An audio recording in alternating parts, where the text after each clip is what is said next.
అమ్మయ్య, ఇప్పుడు గుర్తుంచుకుని మరి ఉల్లిపాయల దగ్గర నుంచి ఈ కూర మీకు చూపించాలనుకుంటున్నాను.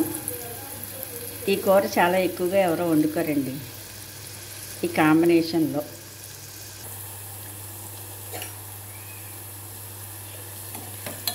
ఇందులో చిన్న ఉప్పు వేయడం వల్ల బాగానే మగ్గిపోయి,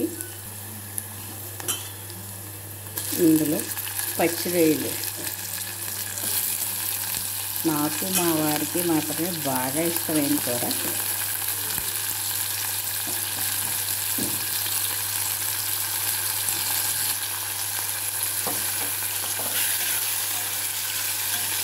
చుట్టాలు వస్తున్నారని చెప్పేసి కాస్త రొయ్యలు పెద్దయ్యే తెప్పించానండి.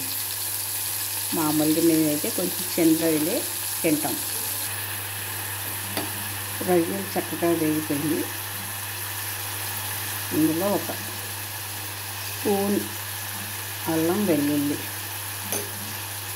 అన్నింటికంటే మెయిన్ హీరోయిన్ వీడి గారు వేస్తే కానీ కూరకి ఇంపు సొంపు ఉండదు అనేది మా అమ్మ.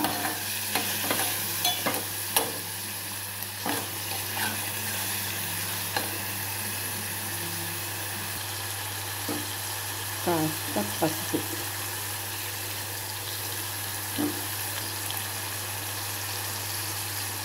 కూరకు తగినంత కారం,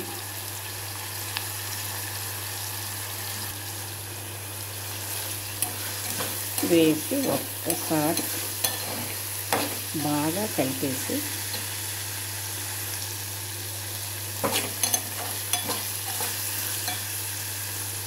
ఇప్పుడు అసలు మెయిన్ ఇంగ్రీడియంట్ ఆకాకరకాయలు, అక్షరాల ఆకాకరకాయలు పచ్చిరొయ్యలు. ఈ ఆకాకరకాయలు పచ్చిరొయ్యలు అన్న కూర చాలా చాలా బాగుంటుందండి.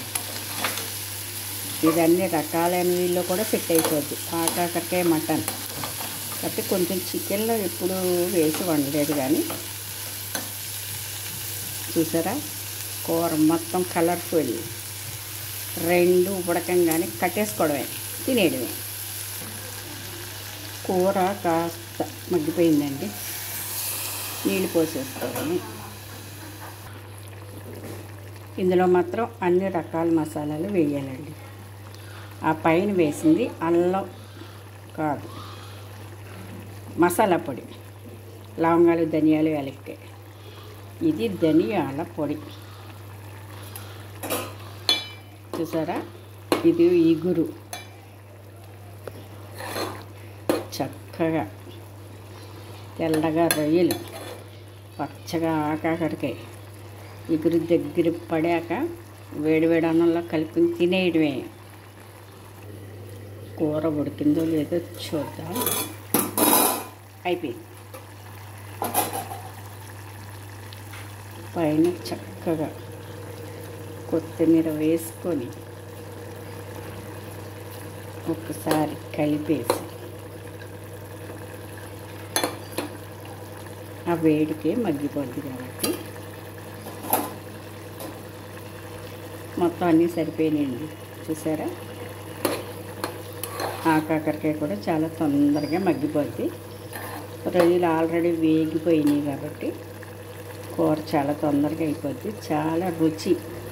ఆకాకరకాయలో ఉన్న పోషకాలు మీకు అందరికీ తెలుసు కదా.